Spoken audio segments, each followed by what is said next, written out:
Hello students and welcome to this third lecture of construction materials. In the last class we had discussed about the classification of rocks, and we will continue after that particular topic in this lecture. So आज हम पढ़ रहे हैं common usages of stones. ये मैंने आपकी जो construction materials की बुक है ईगल्स वाली, उसका मैंने एक यहाँ पे आपको स्कैन कॉपी लगाई है। You can also refer to that book directly, but जिनके पास बुक अवेलेबल नहीं है उनके लिए मैंने यहाँ पे इसको स्टिक कर दिया है। So let's study some common usages of stones. So as you can see over here, यहाँ पे टेबल एक बना है आपके पास। टेबल में आपके पास फर्स्ट कॉलम में है यूज़, सेकंड कॉलम में है टाइप ऑफ स्टोन, और थर्ड में है reason. Reason why that stone, why that particular stone, why this particular stone, for example sand stone is good for this use. ये उसका रीज़न यहाँ पे मेंशन्ड है। Okay, so let us start. Let's just look at the first point. For general building work, let me just zoom in. Okay, so for general building work, that is walls, foundations and superstructure. तो walls, foundations तो पता है आपको। superstructure क्या होता है? Basically हमारे किसी भी कंस्ट्रक्शन में दो पार्ट्स होते हैं, ठीक है। अब आपके स्ट्रक्चर को हम दो पार्ट में डिवाइड कर सकते हैं। जो भी पोर्शन स्ट्रक्चर का ग्राउंड लेवल से ऊपर है उसे कह देते हैं सुपर स्ट्रक्चर, और जो पोर्शन आपका ग्राउंड लेवल से नीचे है उसे कह देते हैं सब स्ट्रक्चर। तो आपकी जो फाउंडेशन है वो भी सब स्ट्रक्चर ही कहलाई जाती है, क्योंकि फाउंडेशन ज़मीन के नीचे होती है। ओके, सो फाउंडेशन और super structure general building works, जो आपकी जनरल बिल्डिंग वर्क्स होते हैं जिसमें आपके सारे वॉल और सुपर स्ट्रक्चर की आप बात करते हैं, वहाँ पे सैंडस्टोन का यूज़ किया जाता है generally. Why? Because it is very hard and it is durable. ठीक है, अभी हम आगे प्रॉपर्टीज़ ऑफ स्टोन्स पढ़ेंगे, which are the required properties of stones, वहाँ पे ये प्रॉपर्टीज़ हम देखेंगे। तो सैंडस्टोन क्योंकि हार्ड और ड्यूरेबल होता है इसलिए इसको वहाँ पे प्रेफर कर लेते हैं। Let us see some other examples. For example carving, ornamental and architectural beauty. Carving करना, ऑर्नामेंटल ब्यूटी देना किसी स्ट्रक्चर को, ठीक है, ये आपकी एक्सटर्नल यूजेस हैं। बेसिकली आपका स्ट्रक्चर तो आपने तैयार कर लिया है by using some appropriate material, sandstone use कर लिया या आपने ब्रिक से यूज़ कर ली, ठीक है। But for ornamental beauty, beautification के लिए जो आप स्टोन यूज़ करते हैं जिनमें कार्विंग करनी आसान हो, मीन्स उसको कट करना, उसमें कोई डिज़ाइन बनाना, कोई भी ऑर्नामेंटल ब्यूटी वहाँ पे देना, कोई आर्किटेक्चरल ब्यूटी प्रोवाइड करना, वहाँ के लिए ऐसे आप स्टोन यूज़ करते हैं जो एक तो देखने में प्लीजिंग हो और जो वर्केबल हो। वर्केबल मतलब जिनको आप इजीली, जिनको आप शेप दे सकते हैं या फिर उनमें कोई कटआउट्स कर सकते हैं, ठीक है। तो ऐसे stone mostly use are marble and some closed grained sandstones, ठीक है। ये एस्थेटिकली प्लीजिंग होते हैं, दिखने में अच्छे होते हैं और इनमें काम करना आसान होता है, because they can be easily worked with into the required shape and size, और ऑल्सो दे आर हार्ड। तो एक बार आपने जो इनको शेप दे दी है, ड्यूरेबल रहेंगे, ख़राब नहीं होंगे बार बार। And there are some other examples you can see over here, ठीक है। इसमें मैं सब में नहीं जाऊँगा, but let's just move on to the fourth point. यहाँ पे क्या है? Railway ballast, head metal, aggregate for concrete. अब रेलवे बेलास्ट क्या होता है? अगर आपने रेलवे ट्रैक देखा होगा, उसमें आपकी जो रेल्स होती हैं उसके नीचे कुछ रॉक्स होते हैं छोटे छोटे, ऑलमोस्ट स्मूथ एंड राउंड, ठीक है। अब वहाँ पे जो आप रॉक्स यूज़ करते हैं उनका पर्पस क्या होता है? बेसिकली जो आपका ट्रेन ऊपर से जाएगी रेल के, उसका जो लोड आएगा वो उसको ट्रांसफ़र करते हैं कहाँ तक? नीचे जो डीप सॉइल है वहाँ तक उस लोड को वो ट्रांसफ़र करते हैं। तो इन मटेरियल्स का, इन रॉक्स का काफ़ी इंपॉर्टेंट यूज़ है, क्योंकि ये बहुत ही ज़्यादा हैवी लोड को ले रहे हैं। किसके? जो रेल्स के ऊपर आपकी ट्रेन चल रही है, उस लोड को ले रहे हैं और नीचे डिस्ट्रीब्यूट कर रहे हैं ग्राउंड में, ताकि वो एक लार्जर एरिया पे डिस्ट्रीब्यूट हो जाए और कम प्रेशर पड़े नीचे वाली सॉइल पे, ठीक है। तो यहाँ पे जो रिक्वायरमेंट है वो है किसकी? स्ट्रेंथ की और टफनेस की और रेजिस्टेंस टू टियर। क्योंकि आपके पास डायनामिक लोड आ रहा है। डायनामिक लोड मतलब मूविंग लोड, ठीक है। दो टाइप के लोड होते हैं, एक होता है स्टैटिक लोड, दूसरा होता है डायनेमिक लोड। स्टैटिक लोड वो लोड है जो स्टेशनरी है, जो मूव नहीं कर रहा है। फॉर एग्जांपल हमारी बिल्डिंग में जो भी लोड्स हैं, ठीक है, हमारी कंस्ट्रक्शन में जो भी लोड्स आपके पास परमानेंट हैं, फॉर एग्जांपल आपका बिल्डिंग का सेल्फ लोड हो गया, आपने टाइल वर्क किया है, फ्लोरिंग करी है, उसका लोड हो गया, ऊपर रूफ है उसका लोड हो गया, कोई मशीनरी रखी है उसका लोड हो गया। ये चीज़ें मूव नहीं करने वाली, ठीक है, therefore they are static loads. लेकिन जो लोड मूव करता है, ठीक है, जो हमारे केस में यहाँ पे आ रहा है, आपके पास रेलवे ब्लास्ट की मैं बात कर रहा हूँ, तो वहाँ पे मूविंग लोड आ रहा है। और ऐसा लोड क्या करता है, वो एक्स्ट्रा एक्स्ट्रा आपके पास क्या कहते हैं, एक्स्ट्रा फोर्सेस एक्सर्ट करता है आपकी मटेरियल के ऊपर। तो टियर हो सकता है, आपका जो मटेरियल है वो टियर हो सकता है और पाउडर में कन्वर्ट हो सकता है बिकॉज ऑफ फ्रिक्शन। तो रेजिस्टेंस टू टियर चाहिए, हार्डनेस चाहिए, टफनेस चाहिए। एग्जैक्टली ये क्या होती है हार्डनेस और टफनेस, आगे हम देखेंगे अभी। तो ऐसे केस में हमारे को बहुत ही स्ट्रॉन्ग बेसिकली एक मटेरियल चाहिए।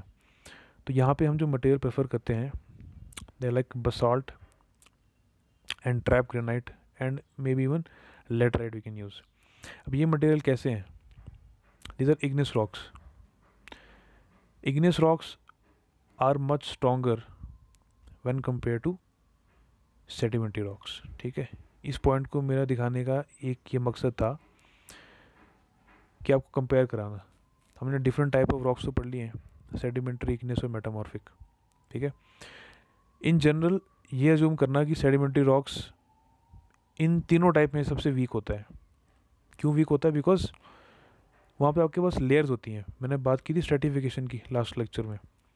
सेडिमेंट्री रॉक्स आपके लेयर में डिपॉजिट होते हैं, तो उन लेयर्स की वजह से क्या है कि इसमें एक वीकनेस आ जाती है।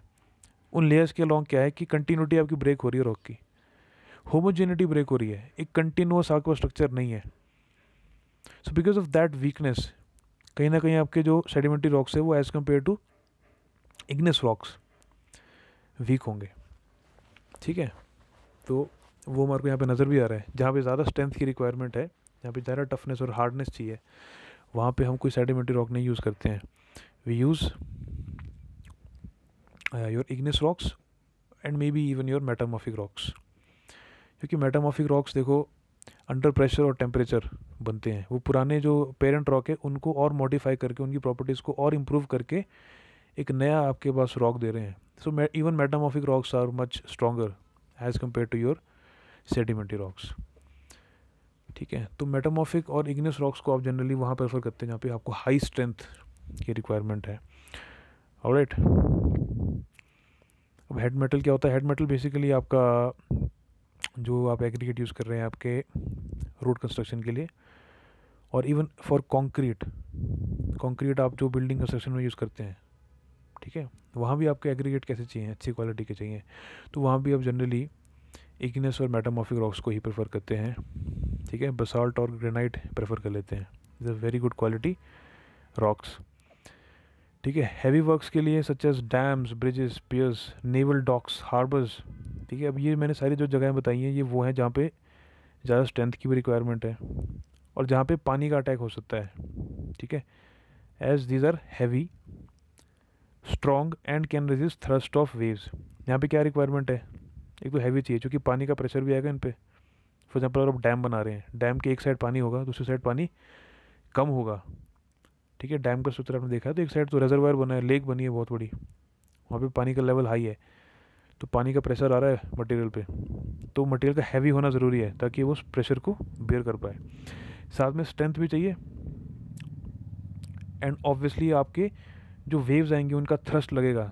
थ्रस्ट मीन्स सडन फोर्स, ठीक है, उसको सहने की क्षमता चाहिए। तो यहाँ पे भी आप देखेंगे कि सेडिमेंट्री रॉक हम नहीं यूज़ करते हैं, we using gneiss and granite, ठीक है। So these are much more stronger than your sedimentary rocks and there are other examples over here. एक चीज़ मैं और यहाँ पे पॉइंट आउट करूँगा, sandstone. Sandstone is a very fire proof stone. जहाँ पे आपको फायर प्रूफिंग चाहिए वहाँ पे सैंडस्टोन प्रेफर कर लेते हैं। क्यों, क्योंकि इसमें आपके जो डिफरेंट मिनरल्स प्रेजेंट है ना, मैंने कहा कि एक रॉक में 2 या 2 से ज़्यादा मिनरल्स होंगे, ठीक है। तो इसमें जो आपके पास मिनरल्स मौजूद हैं उनका जो कोफिशिएंट ऑफ एक्सपेंशन है, ठीक है, वो सबका इक्वल होता है, ठीक है। अब ये क्यों अच्छी प्रॉपर्टी है, इसको समझने के लिए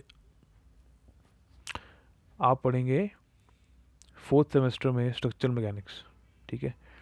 अभी इतना जानना आपके लिए सफिशिएंट है कि अगर आपके मटेरियल में डिफरेंट कंपोनेंट्स का कोफिशिएंट ऑफ एक्सपेंशन बराबर है तो वो मटेरियल टेम्परेचर रजिस्ट करने के लिए अच्छा है, ठीक है। फायर प्रूफिंग उसकी अच्छी है, okay. And there are some other rocks also like limestone देखो एज सच आपके लाइम के मैन्युफैक्चरिंग में, सीमेंट के मैन्युफैक्चरिंग में, और even the construction of manufacture of iron के मैन्युफैक्चरिंग में भी इसका यूज़ किया जाता है। जनरली इसको कंस्ट्रक्शन में डायरेक्टली यूज़ नहीं करते like sandstone, it is not as strong as sandstone and also because it has lime. देखो एसिडिक एनवायरनमेंट में क्या है, लाइम एसिड के साथ रिएक्ट कर देगा because lime is a base, और एसिड और बेस आपस में रिएक्ट करते हैं, न्यूट्रलाइजेशन रिएक्शन होती है, so it is not preferable in such situations, ठीक है। सो फॉर इंसुलेशन आप स्लेट और मार्बल को यूज़ कर लेते हैं क्योंकि ये नॉन कंडक्टर्स होते हैं और वहाँ पे इंसुलेशन प्रोवाइड कर लेते हैं। So these are some general usages and different types of stones that can be used. इनको आप जो मैंने मेंशन नहीं करे उनको आप खुद से पढ़ लेंगे। आई गेस मैंने ऑलमोस्ट एवरीथिंग मेंशन कर ही लिया है। Alright, now let's move on to the next slide. ये एक नया टॉपिक आपके पास और काफ़ी इंपॉर्टेंट टॉपिक, ये क्वेश्चन जनरली पूछा जाता है आपसे एग्जाम में। ये क्या है, what are the qualities of a good building stone. कुछ जनरल प्रॉपर्टीज़ है यहाँ पे हम जो डिस्कस करने वाले हैं, ठीक है। आपने डिपेंडिंग ऑन कितने मार्क्स का आता है, अगर 10 मार्क्स का आता है तो थोड़ा एलेबोरेट करके लिखेंगे पॉइंट्स को, ठीक है। 5 मार्क्स का आता है तो ब्रीफ में आप डिस्कस कर देंगे हर एक पॉइंट को, ठीक है। सो क्या क्या क्वालिटीज़ चाहिए आपको एक गुड बिल्डिंग स्टोन में। नंबर 1 इज़ क्रशिंग स्ट्रेंथ, ठीक है। क्रशिंग स्ट्रेंथ क्या है, बेसिकली आप किसी को जब क्रश करते हैं, क्रश करना मतलब उस पर कंप्रेशन फोर्स लगाना, दबाना, दोनों साइड से फोर्स आप बॉडी पे इनवर्ट्स लगा रहे हो तो वो कंप्रेस कर रहा है या फिर क्रश हो रहा है, तो कितने लोड पे पर यूनिट एरिया, ठीक है। अगर आप यहाँ पे यूनिट देखें आपको नज़र आएगा, unit of crushing strength is newton per millimetre square.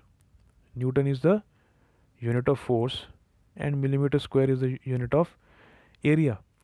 So basically we are finding the value of force per unit area of that material जिसको हम टेस्ट कर रहे हैं, उसका पर यूनिट एरिया कितनी वो फोर्स ले पाएगा बिफोर इट क्रशेस, जिससे पहले वो क्रश हो जाए। तो जितनी ये ज़्यादा वो वैल्यू होगी डेफिनेटली उतना ज़्यादा आपका जो मटेरियल है वो स्ट्रॉन्ग है क्रशिंग में। So we can see here in general आपको नज़र आ रहा है your igneous rocks like basalt, diorite, granites, syenite and trap, they have very high value of crushing strength, ठीक है। 100+ है ऑलमोस्ट सारी values.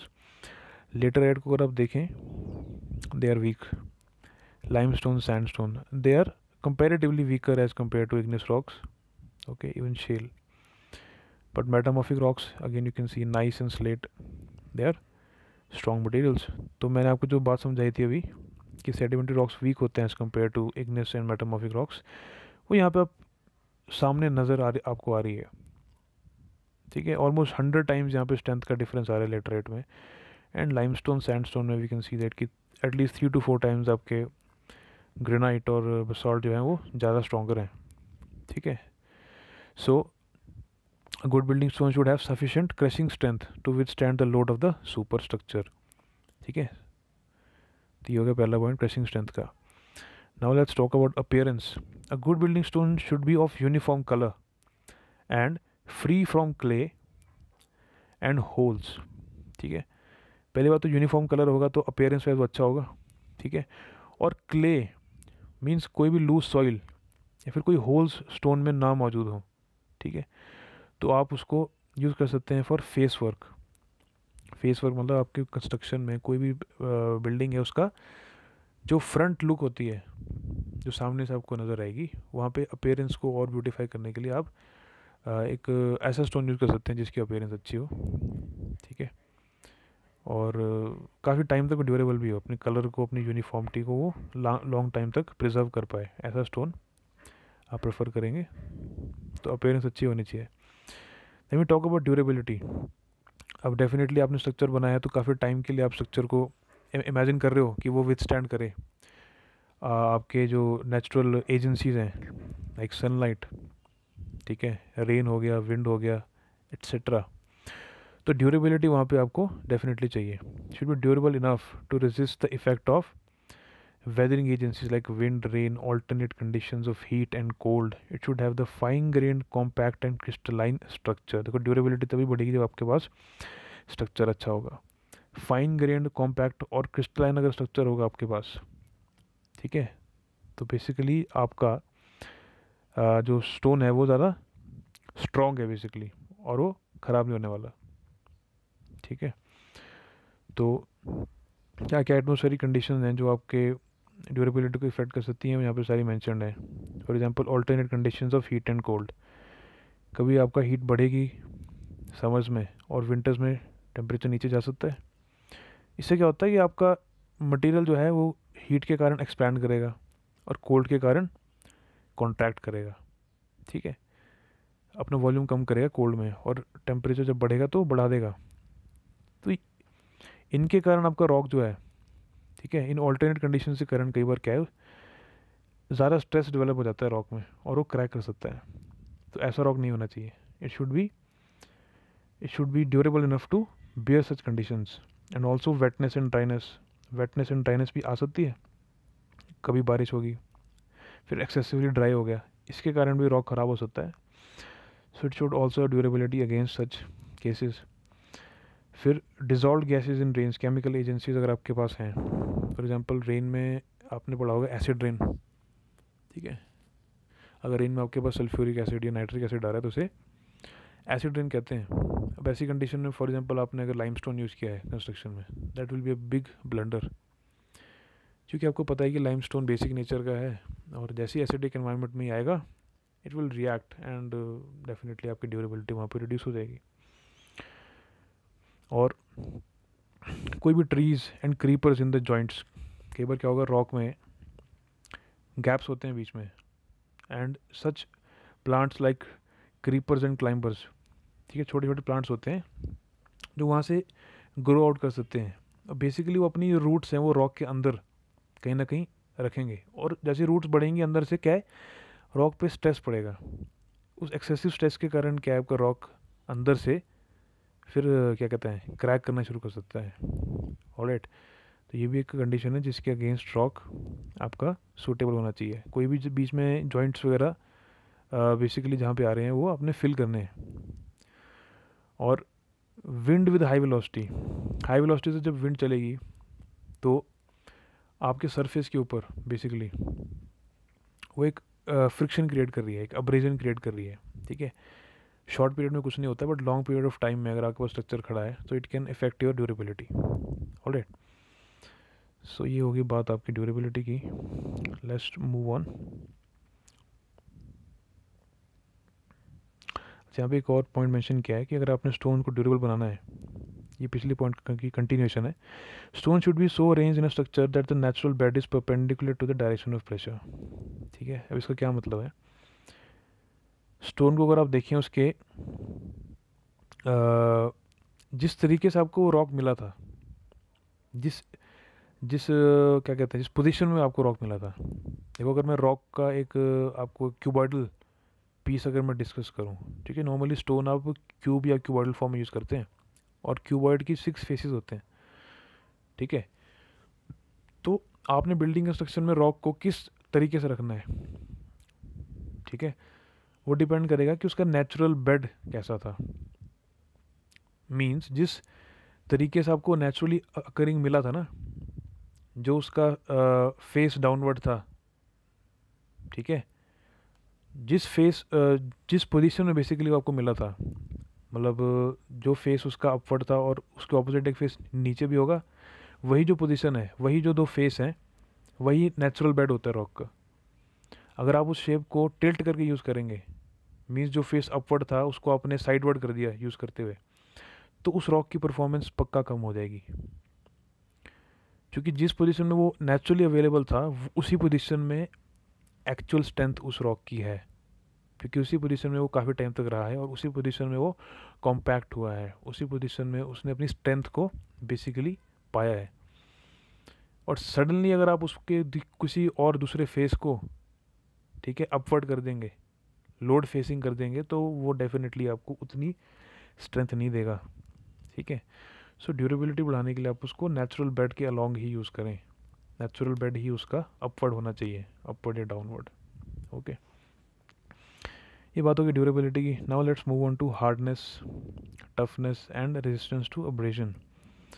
Okay, so hardness, toughness और रेजिस्टेंस टू अब्रेजन, यहाँ पे 3 चीज़ों की बात की है। तो बेसिकली हार्डनेस क्या होती है?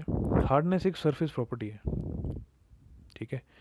किसी ऑब्जेक्ट को अगर आप सरफेस को स्क्रैच कर सकते हो इजीली, तो वो हार्ड नहीं है।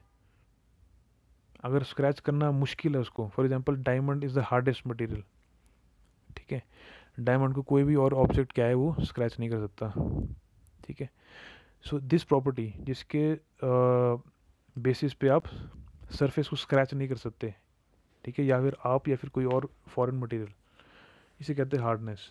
तो डेफिनेटली ये एक अच्छी प्रॉपर्टी है, डिज़ायरेबल प्रॉपर्टी है। ऑलराइट, फिर टफनेस की बात करते हैं। अब टफनेस क्या है? देखो, हमने पहले पॉइंट में जो पॉइंट डिस्कस किया था वो क्या था? क्रशिंग स्ट्रेंथ, ठीक है। स्ट्रेंथ एंड टफनेस ये दो ऑलमोस्ट सिमिलर प्रॉपर्टीज़ हैं, ठीक है। स्ट्रेंथ होता है लोड लेने की क्षमता, क्रशिंग लोड, ठीक है। और टफ होता है इम्पैक्ट लोड लेने की क्षमता, ठीक है। अगर मैं टफनेस की बात करूं तो समझो कि मैं ऑब्जेक्ट को टेस्ट कर रहा हूं बेसिकली एक इम्पैक्ट लोड देके, ठीक है। अगर स्टोन पे मैं कोई हैवी ऑब्जेक्ट सडनली ड्रॉप कर दूं, या स्टोन को ही मैं बड़े हाइट से गिरा दूं, ठीक है, अगर वो ऐसे इम्पैक्ट के कारण, सडन इम्पैक्ट के कारण ख़राब नहीं हो रहा, टूट नहीं रहा है, तो उसमें क्या है? टफनेस है, ठीक है। स्ट्रेंथ और टफनेस में आपको जो डिफरेंस है ये पता होना चाहिए, ठीक है। स्ट्रेंथ क्या है? स्ट्रेंथ में बेसिकली हम स्लोली लोड को अप्लाई करते हैं। अगर हम स्ट्रेंथ टेस्ट करते हैं ना, क्रशिंग स्ट्रेंथ, हम क्या करते हैं, हमारे पास एक मशीन होती है, कंप्रेशन टेस्टिंग मशीन, ठीक है। वहाँ पे हम ऑब्जेक्ट को डाल देंगे जिसका भी हमने स्ट्रेंथ मेजर करनी है, क्रशिंग स्ट्रेंथ, और लोड को ज़ीरो से स्टार्ट करके एक पर्टिकुलर वैल्यू तक बढ़ाते रहेंगे। पर्टिकुलर वैल्यू नहीं, मतलब तब तक बढ़ाते रहेंगे जब तक वो लोड, जब तक आपका वो जो मटेरियल है वो फेल ना हो जाए, ठीक है। तो इस तरह से जो आपने बेसिकली प्रॉपर्टी मेजर की उसे कहते हैं हम स्ट्रेंथ, जिसमें लोड आपका ग्रेजुअली बढ़ रहा है, ठीक है, ग्रेजुअल लोड कहते हैं इसको। बट टफनेस की जब हम बात करते हैं तो हम लोड, ऐसे लोड की बात कर रहे हैं जो ज़ीरो से नहीं बढ़ा है, वो सडनली आ गया है, ठीक है। समझ लो कि एक साथ ही कोई 100 किलो का लोड पड़ गया। So such loads are known as impact loads, ठीक है। सो दो टाइप के लोड की बात की, वन इज स्टैटिक लोड या ग्रेजुअल लोड, जिससे जिससे आप स्ट्रेंथ को फाइंड आउट करते हैं। यहाँ मैं बात कर रहा हूँ किसकी? इम्पैक्ट लोड की। इम्पैक्ट लोड लेने की क्षमता को कहते हैं टफनेस, ठीक है। So this difference should be clear to you. Alright, so toughness भी होनी चाहिए, साथ में रेजिस्टेंस टू अब्रेजन भी होना चाहिए। देखो, resistance to abrasion is pretty much similar to hardness. Abrasion का मतलब होता है फ्रिक्शन, ठीक है। फ्रिक्शन के कारण सरफेस ख़राब हो जाए, इसे कहते हैं अब्रेजन। तो हार्डनेस भी तो वही चीज़ बताई मैंने आपको। So hardness and resistance to abrasion are basically one and the same thing, कोई डिफरेंस नहीं है। ऑलराइट, अब इन तीनों प्रॉपर्टीज़ की रिक्वायरमेंट जनरली आपको पड़ेगी जब आप यूज़ करेंगे पेवमेंट्स में। पेवमेंट मतलब रोड, वहाँ पे जो क्रिकेट यूज़ करेंगे ना आप, और रेलवे बेलास्ट में मैंने आपको बताया भी, रेलवे बेलास्ट में जो मटेरियल यूज़ करेंगे वहाँ पे इन प्रॉपर्टीज़ की रिक्वायरमेंट है। क्योंकि आपको पता है कि डायनामिक लोड आएगा, सडन एक्सेलरेशन होगी गाड़ी की, सडन ब्रेकिंग होगी गाड़ी की, उसके कारण क्या है कि फ्रिक्शन डेवलप होगी आपके मटेरियल के ऊपर, और वेयर एंड टेयर हो सकता है। इम्पैक्ट लोड भी आ सकता है, ठीक है, क्योंकि आपके पास मटेरियल जो भी, देखो डायनामिक लोड जब भी आ रहा है ना, वो किसी भी प्रकार से आपको अटैक कर सकता है। सडन ड्रॉप्स हो सकते हैं कई बार, सडन फ्रिक्शन हो सकती है, सडन ब्रेकिंग, सडन एक्सेलरेशन। तो ये आपके पास अब्रेजन रेजिस्टेंस भी चाहिए, साथ में टफनेस भी चाहिए, ठीक है। And coefficient of hardness should not be less than 17 for a stone used in road works. एक आपको पॉइंट यहाँ पे मेंशन है। कोफिशिएंट ऑफ हार्डनेस बेसिकली एक कोफिशिएंट है जो बताता है कि कोई मटेरियल कितना ज़्यादा हार्ड है, ठीक है। For use in road works ये मटेरियल, ये जो वैल्यू है ये 17 से कम ना हो, ओके। फिर बात करते हैं हम टेक्सचर की. सो good building stone should have a close grain structure and compact structure. ठीक है, क्लोज ग्रेन और compact structure, sorry texture. Texture का मतलब होता है बेसिकली सरफेस कैसा है उसका, जब उसको फील करेंगे तो कैसा नज़र आएगा आपको. क्लोज ग्रेन का मतलब होता है कि बहुत पास पास से आपके डिफरेंट पार्टिकल्स, ठीक है, और कॉम्पैक्ट हैं पार्टिकल्स. अगर आपकी ग्रेन क्लोज क्लोज नहीं होंगे, थोड़ा रफ सरफेस अगर आपके पास है टेक्सचर, तो आप ऐसा कह सकते हैं कि that stone may not be as strong as other stones, क्योंकि उसके पार्टिकल्स क्या हैं, ज़्यादा कॉम्पैक्ट नहीं, ज़्यादा क्लोज नहीं है. ठीक है, ज़्यादा कॉम्पैक्ट और क्लोज स्ट्रक्चर जब बनता है ना, तो definitely that structure is very dense. और डेंस जो भी मटेरियल आपके पास होगा वो ज़्यादा स्ट्रेंथ देगा ऑब्वियसली.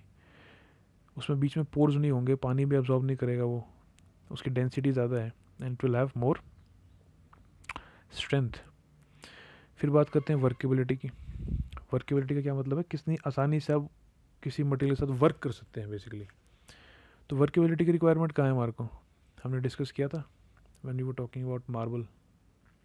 ठीक है, तो marble and other some sandstones also they workable.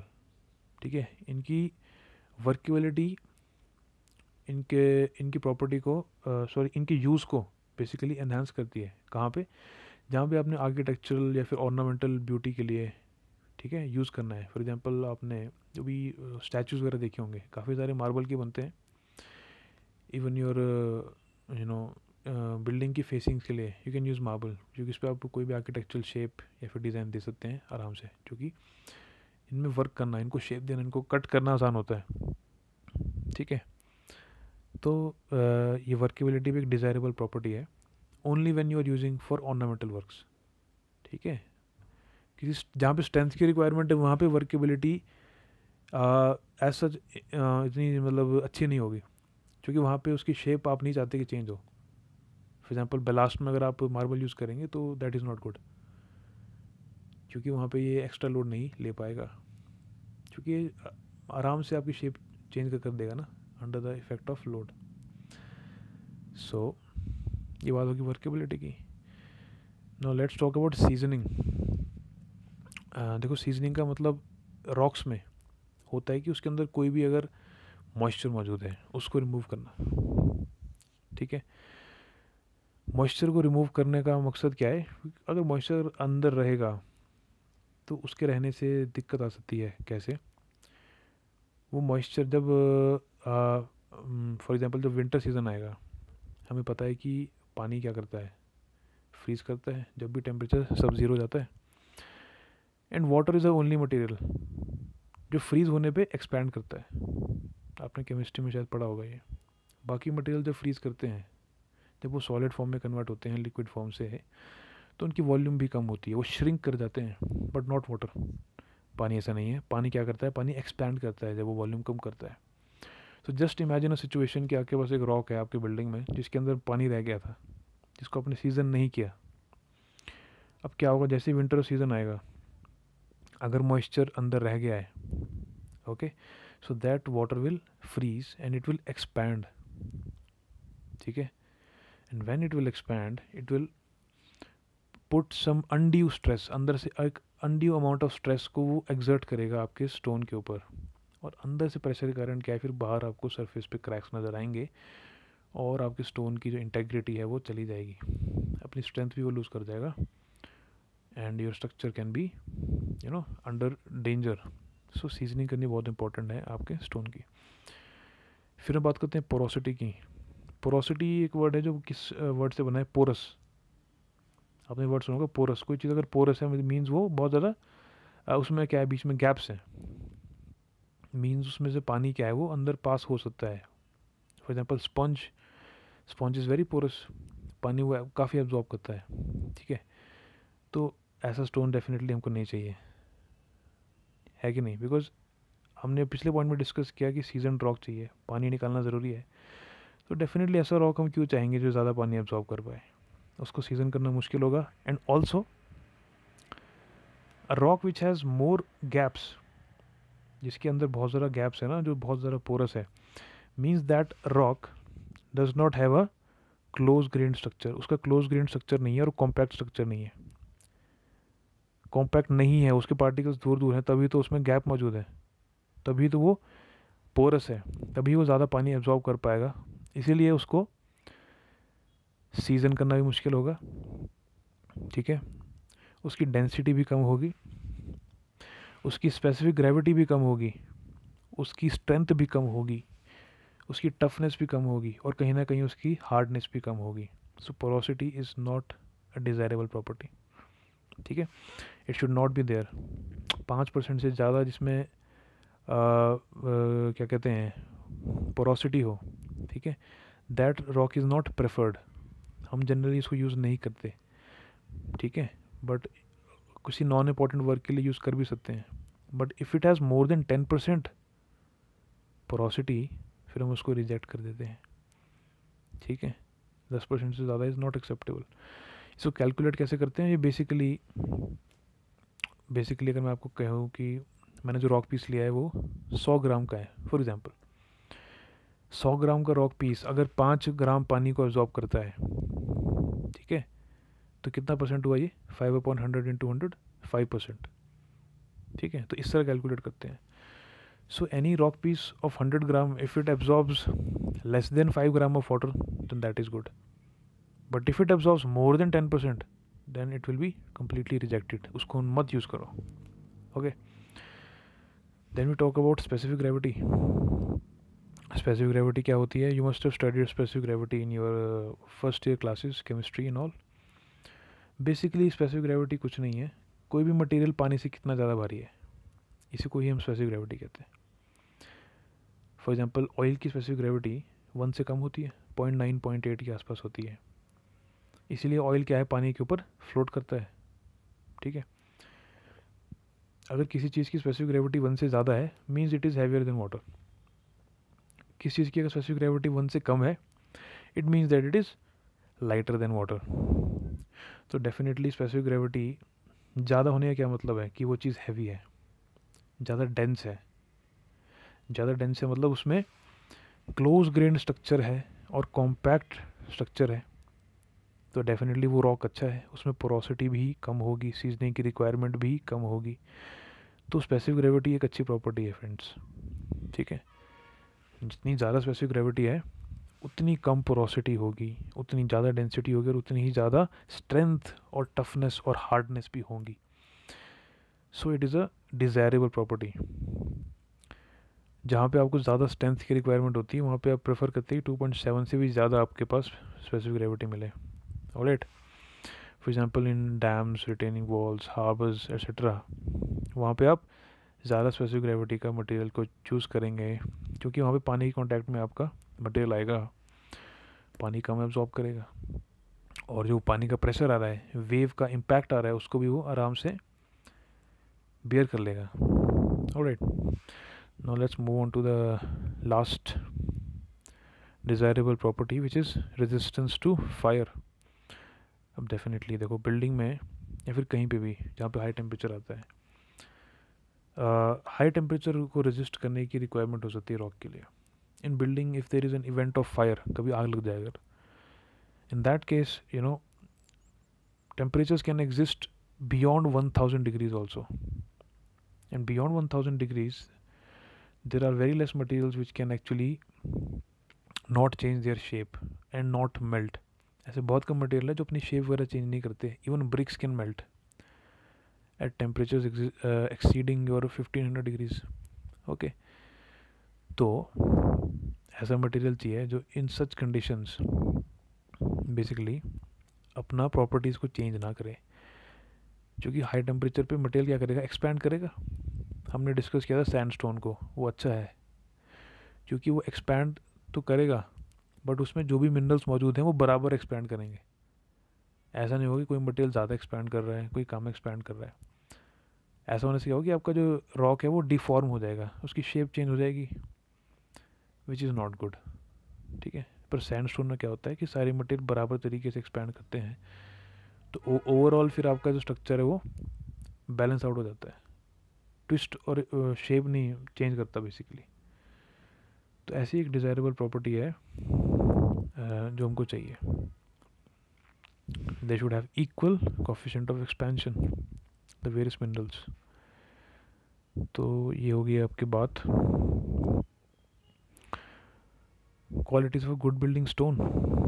ठीक है, अब आपके पास जो नेक्स्ट टॉपिक आ रहा है वो है general characteristics of various stones. ठीक है, आई थिंक इसको हम नेक्स्ट लेक्चर में स्टार्ट करेंगे बिकॉज ये एक नया ही टॉपिक आ गया. एंड यहीं पे मैं अपना जो लेक्चर है उसको क्लोज करता हूँ. We will discuss the remaining chapter in the next lecture. Thank you.